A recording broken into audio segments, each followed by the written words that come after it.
pumped to be here. And thank you, Mike. It's so crazy to think back to that like 5 or 6 years ago when we were just trying to be something so much bigger, and it's cool to be there. So today my goal is to share with you some tips that you can walk away with that will propel your business through the media. And I want you to remember, I know Felicia talked yesterday about some PR that she does for herself, but PR is not just media coverage. It is exactly what Mike said. It's getting other people talking about your brand. It's through media, through social media, it's stories. So we're going to talk today about some tips that you can take away to tell stories to the world. Make sure this works. Cool. Okay. So one thing real quick before we start. I just want to give you some validation that I know what I'm talking about. So Serendipit's a full-service marketing and PR agency. We're based here, but we service clients all over the nation. And we don't just do stuff in the health and wellness space. We also work in real estate, in franchises, a number of types of businesses. But we are rock-solid storytellers. One brand that we work with today is Modern Acupuncture. I hope you've heard of them. They are today the fastest growing franchise in the nation, which is really exciting. They launched about 2 years ago. And we have, in the past 16 months, secured 190 media placements for them across the country. And the franchisor and the CEO, Matt Hill, directly correlates that he's gotten 100 qualified franchise leads from our PR efforts, which that's pretty impressive. It's usually pretty hard to tie sales, essentially, directly to PR, but he attributes that. So I want to start with a story. So in 2009, Queenstown, New Zealand created what's known today as the world's greatest PR stunt. At that time, it was right after the financial crisis. People were struggling to get tourism to Queenstown.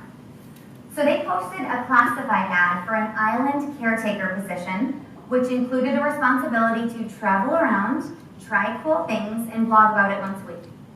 They posted that this person would have a 6-figure salary and just live on an island, get tan. And also they had 0 experience required for this position. In 6 short weeks, this campaign generated 34,000 applications from 200 different countries around the world. It had 6.8 million unique website visits and 46,000 mainstream media placements. So we're talking like major international media coverage. Over 3 billion people were reached from this campaign, and it generated $20 million in PR value. And the most important metric is they drastically increased tourism to Queenstown, New Zealand. So I realize this is nothing to do with fitness, but the reason why I shared it is because storytelling and PR can be born out of any idea. So I encourage you to look just beyond your fitness world and think about things that you can take and creative things you can create to generate media coverage. So we'll start with just the basics real quick. So what is PR and what isn't PR? PR is a strategic communication process that takes a brand or a person and allows you to connect with your target audience. It's the ability, like I said, to create positive stories about your brand and cultivate a relationship with your audience that, of course, encourages them to take an action. But PR is not advertising. There's a saying that goes that advertising is what you pay for and PR is what you pray for. I would encourage that you create a campaign or a strategy for your PR so you don't have to pray for it, something you can actually obtain, but that helps you understand the difference. PR is effective for lead generation. A lot of PR people are afraid to measure PR because they just don't know how to tie what they're getting, brand awareness, to results. Well, I encourage you to not be afraid of that, and I will show you how you can measure PR. PR is effective because people buy into stories more than they buy into ads. That's just a fact. They want to hear that third-party validation. And when you're advertising, PR helps make your ads more effective. So you've probably seen before running Facebook ads that have a cause or a purpose or a story behind them. Video content will generate more interest and awareness than just a sales-focused ad. People want a reason to brag to their friends and family. So if you work out at a local gym and that local gym is on Channel 5 News, you want to share that piece of content with your family and friends and say, hey, my trainer was on the news. They're a big deal. PR is more cost effective than advertising in general as well. And advertising is really when you tell people how great you are, and PR is when others talk about how great you are. So now let's go into the fun stuff, the tips.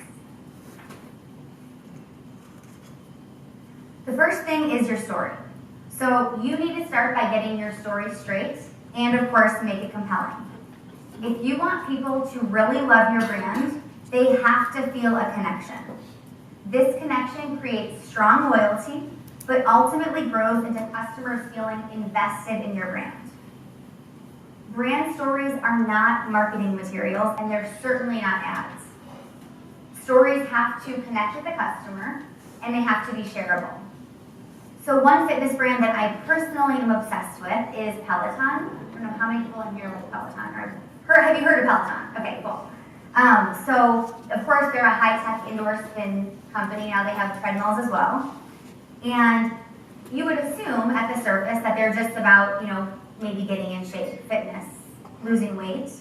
But their story that they propel through media coverage, through social media, and even now their ads, is that life's greatest victories don't happen on the world stage, but in homes across the country as Peloton riders are determined to be their best on and off their bike. They call this campaign the Better Is In Us campaign, and it focuses on their customer stories, how having a bike in their home motivates them to get through everyday life obstacles. Those stories make customers feel connected, like they're a part of a tribe, and it's more than just losing weight and getting in shape. So your story has to be unique to you, it has to be truthful, and you want to make sure that that story you create, you can repeat it over and over again. In every single media interview you do, every presentation you give, you want to be able to share pieces of that story all the time. The second tip I have is to not be afraid of the camera, not be afraid of talking about your brand. So if you want great coverage, the reality is you're going to have to share that story. So practice makes perfect. You need to start practicing your key messages and practice doing interviews. You need to be the #1 expert on your brand. So in order to do that fantastic interview, that leads back to repeat PR coverage over and over again. I encourage that you get in front of the mirror, get in front of a camera. I have my kids sometimes just videotape me, and you can see how you look, you can see how you sound. Make sure that your key messages are coming across the way you want them to. The third thing, and this is the part that I always get in trouble with my peers in the PR space, is you can build a target media list without having access to a expensive media database. They'll tell you otherwise, but it's not true. I highly encourage that you create a rock-solid target media list for your specific brand in your market. So let's say you're based in Jackson, Mississippi. You can build a target media list on Google. You can search, TV stations, you can search newspapers, lifestyle magazines. You can at least get the most basic information there. Make phone calls. Twitter is a great place as well. A lot of reporters will list their position with their news outlet on Twitter. So you can actually create an amazing targeted media list just through some basic research. It will be time consuming. It's easier with media monitoring tools, but you don't have to do it that way. So, and the reason why building a rock solid media list is so important is if you pitch the wrong people, it's a waste of time. They're gonna just delete your email, not answer your phone call, not pay attention. So you're busy. Why waste that time and energy? You have to just build that target media list that's rock solid from the start. Okay. And next, oops, I think I skipped one. There we go. So the next thing I encourage you to do is focus on the pitch, not the press release. How many of you write press releases for your business today? Okay. Good. Press releases are great for SEO and for compiling the information in one spot. But the media is not picking up press releases. They frankly don't care. They especially don't care if they feel like you're mass blasting that to every news outlet in the area or across the country. So instead of relying on press releases, rely on a personalized custom media pitch. This I typically recommend to send it via email. Reporters, unless you've built a really solid relationship with them or you have breaking news, you shouldn't call them. They're too busy, too overworked. Just send them an email. And that email is pretty simple and it should follow this format. So the subject line should be something that is extremely compelling. It should be short and sweet, and it should tell them exactly what they're going to get from the body of your email. So sometimes I'll write the headline as if it's a story headline. Like, what do I want the story to say? Capture their attention that way. Make sure you have your contact information in that email. So if they can't easily call you, if they love your idea or get a hold of you, that's annoying to them. Address the writer by name. This is a surefire sign that you're mass pitching. If it just says, hey, or if you copy a bunch of other reporters on the email, make sure you say, hey, Melissa, and then start off with something personal. Like, I recently read this story you wrote about, how to burn more calories. It was awesome. I actually have a great follow-up idea for you. And then list out your idea. So build, right away, show them that you pay attention to who they are, you know what they've written about, and now you have a good idea to share with them. Get to the point quick. Reporters do not have time to read like a full letter. Make sure you get to the point really quickly and share with them visuals. Tell them who they can interview, who they can talk to, and do that in like 5 to 6 sentences max. I love bullet points when you're emailing reporters. Like, start out with 2 or 3 sentences and then do a couple bullets of what you can offer them. Don't attach photos to those emails. So instead, you can embed the photos in the body of the email, or what I like to do is include a link that goes to an external shared drive somewhere where they can download all the high-resolution photos they need. And that's another thing. Make sure you only ever send high-resolution photos. It's a waste of their time, and your story will run faster if you right away send them the right information.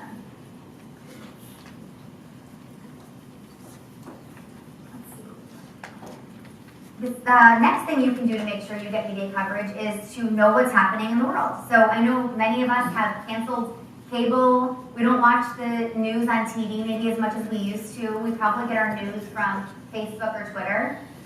Don't let that kill your ability to know what's happening in the world. You can take all of that content that's happening out there, national news stories, and you can localize them for your market and find a way for you to capitalize and essentially newsjack that story. In the fitness world, you could jump on trends. Like, I just saw this, I think it was 2 days ago. It was National Best Friends Day. I don't know, there's a billion national holidays.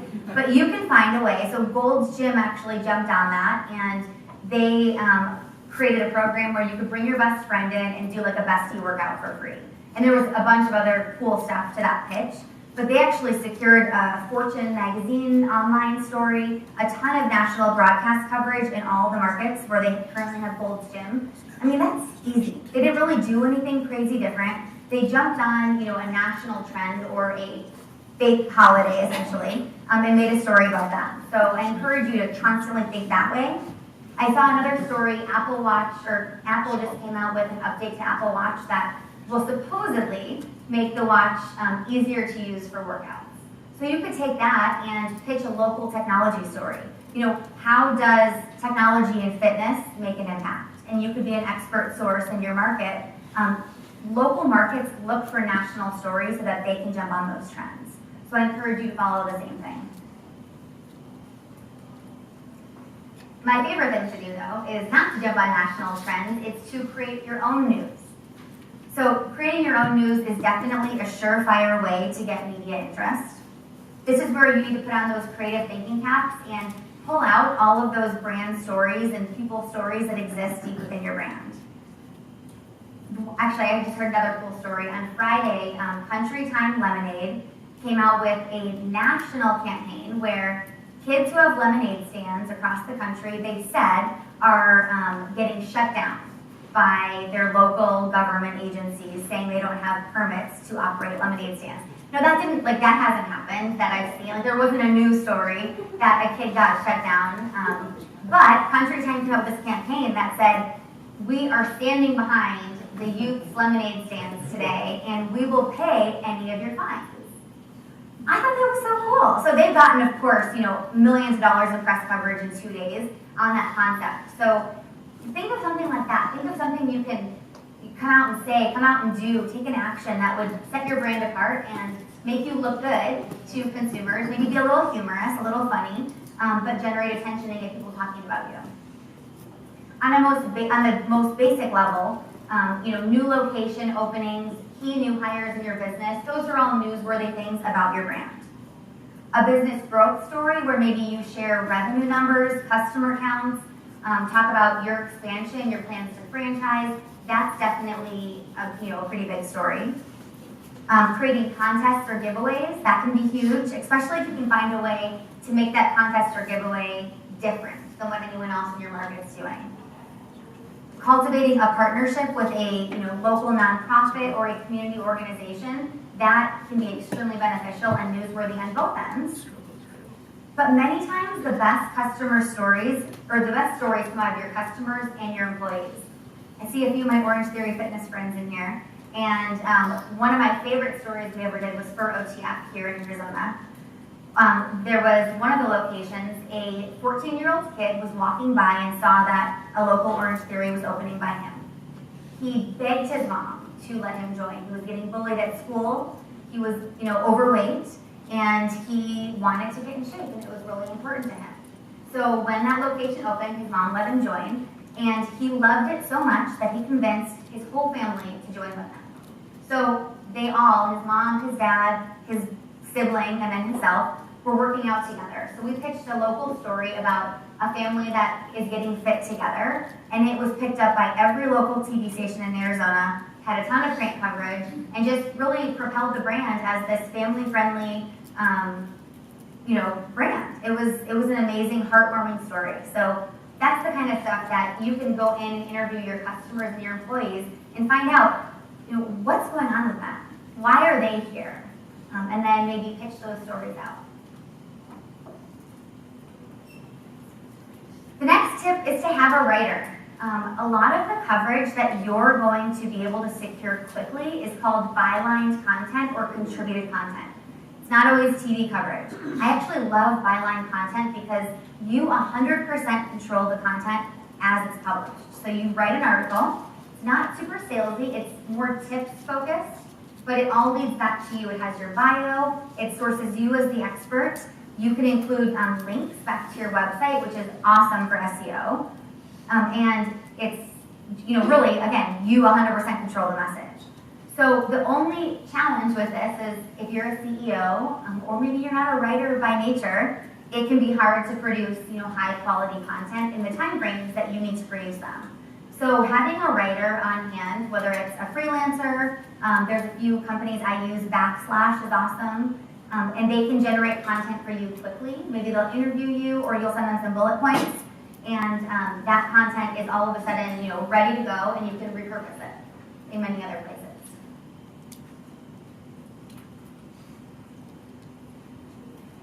So the next thing that I encourage you to do is to essentially stalk the media online.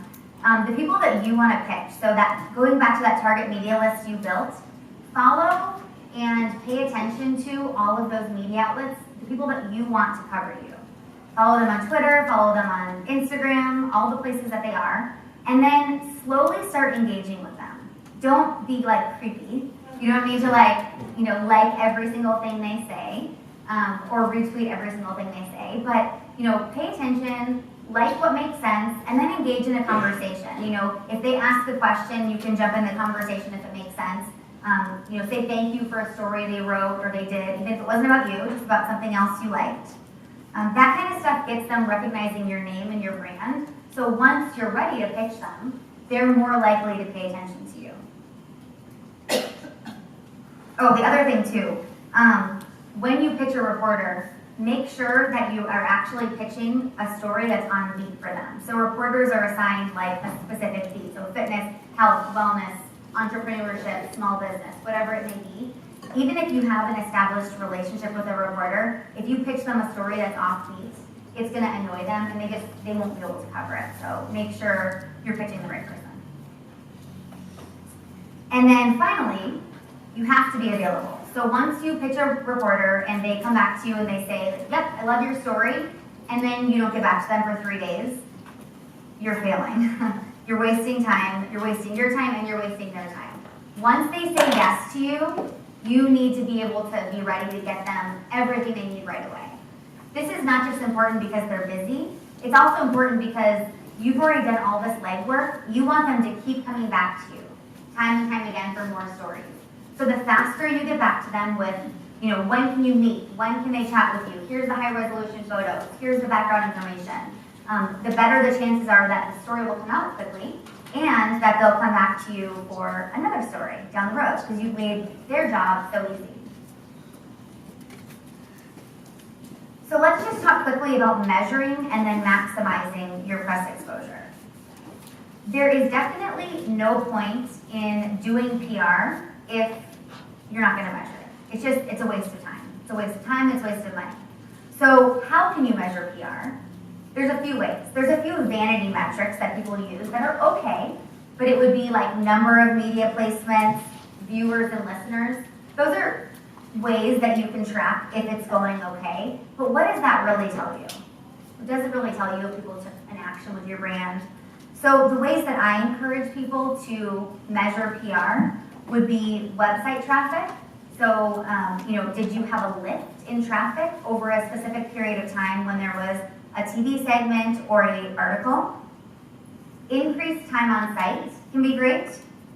And then, of course, increased direct traffic. So typically, if people are typing in your brand name more, that means your brand is more highly recognized, which PR can help with. Referral traffic from a news outlet. So if you had a story run in Forbes magazine, Forbes Online also picked it up, you would check that direct referral traffic from Forbes. Social media engagement. So the real power of PR is not always in the moment the story runs, it's in how well you can repurpose and reshare that story. So when you post it on social, how much more engagement did you get, how much more traction did you get on that one post than maybe you normally do on other posts? And then of course, contact form or lead submissions, you absolutely should measure that, and in that drop down, add PR or news article as an option so people can select that.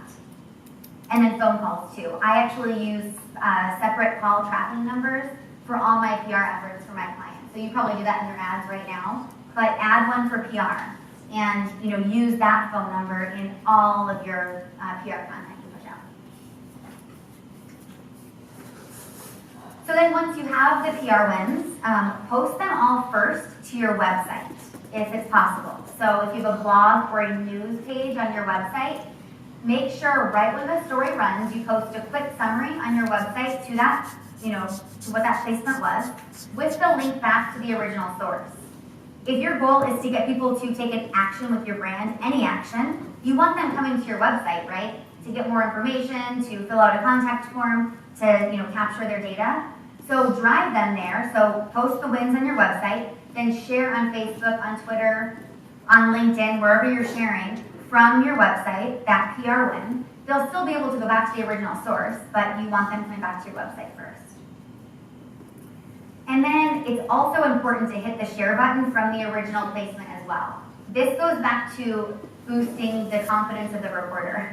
So a lot of times reporters are incentivized to get as many shares on their content as possible.